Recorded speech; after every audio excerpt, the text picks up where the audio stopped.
Secara umum ini bagaimana sih sebenarnya Anda melihat asumsi makro dalam RAPBN 2026? Apakah realistis menghadapi ketidakpastian global, Ibu? Iya, jadi saya melihat memang semangat optimismenya cukup tinggi di dalam RAPBN 2026. Artinya harapan-harapan yang disematkan dalam kondisi tahun 2026 itu adalah lebih baik dari 2025. Nah, mungkin dari kacamata pemerintah ini untuk menciptakan optimisme bahwa ekonomi Indonesia akan lebih baik meskipun tadi catatannya ada ketidakpastian global seperti itu. Dan ini memang cukup bersejarah disampaikan bahwa ini adalah APBN pertama beliau ya, Bapak Presiden, karena ini kan kalau yang kemarin kan masih transisi. Meskipun Menteri Keuangannya memang sama, Mhm. tetapi apa yang diinginkan oleh pemerintah saat ini lebih tergambar dalam RAPBN 2026. Jadi gambarannya memang sangat optimistis untuk menciptakan optimisme di masyarakat. Yang saya baca seperti itu.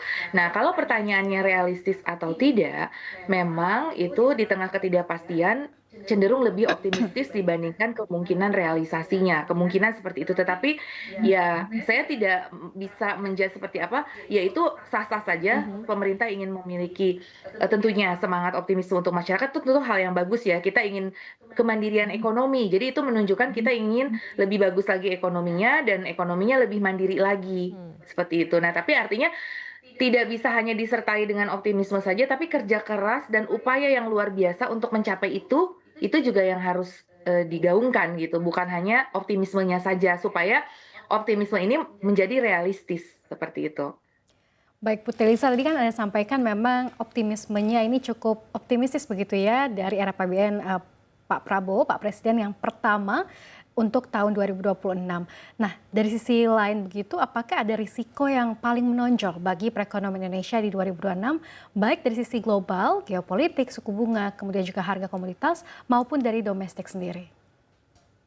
Iya, 2026 ini ketidakpastian karena Trump masih menjabat ya, Presiden Trump masih menjabat, dikhawatirkan masih ada manuver-manuver kebijakan yang belum kita antisipasi selain daripada tarif. Nah, kita tidak tahu nanti ada kebijakan-kebijakan baru apa karena kan Trump selalu ada manuver-manuver yang terbaru yang itu akhirnya akan mempengaruhi perdagangan kita di tingkat global, mempengaruhi investasi, mempengaruhi bagaimana risk taking ataupun resiko-resiko yang berani diambil oleh para investor seperti itu. Nah, itu yang kita khawatirkan dan ujungnya nanti adalah kepada profil misalkan nilai tukar kita seperti apa, kemudian tingkat suku bunga, harga komoditas ya. Jadi swing-nya dari kebijakan-kebijakan AS ini itu dikhawatirkan akan mempengaruhi variabel-variabel di dalam asumsi makro, misalkan harga minyak, Mhm. terutama ya harga-harga komoditi yang relate juga harga komoditas dan nanti ke suku bunga dan resiko-resiko. Nah, termasuk resiko fiskal tentunya yang dihadapi oleh APBN, terutama dari sensitivitas terhadap kurs dan terhadap harga minyak. Biasanya 2 ya, sensitivitas utama kepada kurs dan kepada harga minyak, dan ketiga kepada suku bunga. Karena kalau suku bunga itu relate juga dengan komposisi utang kita. Jadi, bagaimana nanti utang kita juga merespon dari kalau misalkan ternyata The Fed akhirnya, apa ya, belum mau menurunkan suku bunga Hmm. misalkan. Nah, itu kan berarti beban bunga kepada utang kita juga akan masih tinggi. Nah, itu juga masih menjadi resiko yang muncul dari komposisi hutang kita dan pembayaran bunga utang kita gitu, karena tergantung dari suku bunga juga, seperti itu. Jadi memang itu perlu diwaspadai dan juga selain kebijakan dari Trump, Mhm. 2026 ini, bagaimana letupan-letupan geopolitik yang sempat muncul di 2025 menghangat kembali. Karena kan biasanya ada periode-periode nih, kita sudah melihat berbagai perang itu tambah banyak, tambah tahun bukan tambah sedikit ya, Rusia Ukraina saja belum selesai.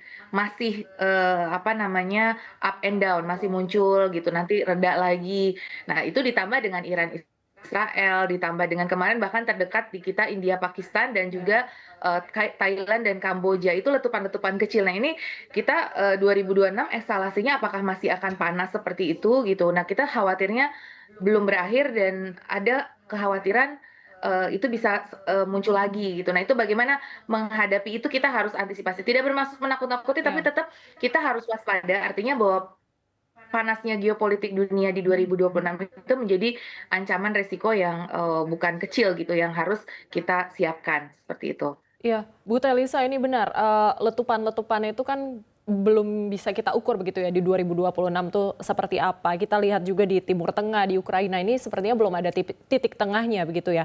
Nah, terkait dengan harga minyak, ini resiko harga minyak ini bisa sampai berapa nih kira-kira Bu Telisa? Sampai berapa yang harus kita antisipasi begitu? Ya, asumsi APBN harga minyak adalah 70.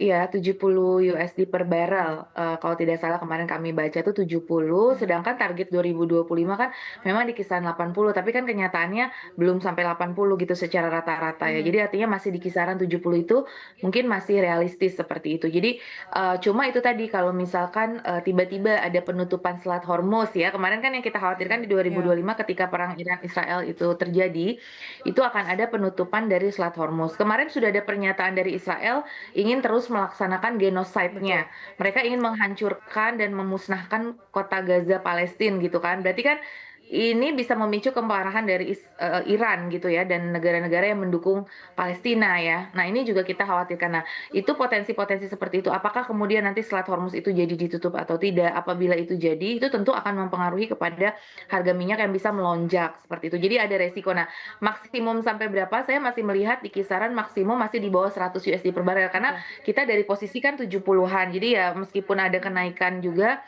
ya belum lebih tinggi dari 100 USD per barel sih. Meskipun ada letupan-letupan tadi karena sekarang memang kecenderungannya harga minyak belakangan ini lebih stabil karena mungkin juga dari OPEC-nya sendiri produksinya tidak terlalu dipangkas dan kemudian produksi minyak di dunia ini sedang bagus lagi karena memang Trump sendiri kan mendukung fossil fuel ya. Jadi transisi-transisi energi itu belum banyak berjalan di era Trump, jadi masih menguntungkan untuk sektor fosil dari sisi supply. Jadi dari sisi supply, investasi di migas pun masih meningkat dan itu eksplorasi-eksplorasi baru juga banyak dijalankan sehingga masih lebih stabil. Meskipun tadi ada tekanan dari sisi kemungkinan supply disruption dari misalkan geopolitik memanasnya perang sehingga nanti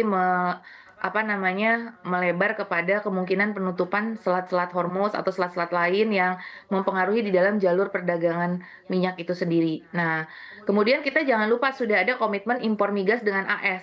Ya. Nah, kalau untuk Indonesia sendiri, kalau misalkan terpenuhi impor untuk memenuhi janji itu ya kemungkinan juga harga minyak di domestik akan lebih stabil seperti itu.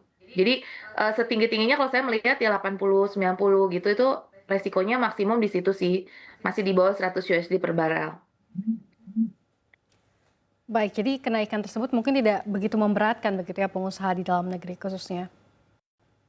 Iya, masih agak lebih ya, minyak ini lebih ini, yang agak tinggi di sini justru kan dari sisi, mungkin suku bunga ya, tapi suku bunga sendiri sebetulnya memang relatively ya the Fed tergantung ya Ya. apakah nanti tiba-tiba Trump akan mengganti Jerome Powell, ini juga masih tanda tanya. Karena kan Powell sendiri sangat patuh ya kepada Taylor Rule. Selama Powell patuh kepada Taylor Rule, sebetulnya suku bunga relatif aman gitu. Tapi kita nggak tahu nanti misalkan ada pergantian gubernur bank sentral di Amerika Serikat sendiri di tahun 2026. Karena kalau tidak salah masa kepemimpinan Powell juga akan berakhir dalam tahun mendatang.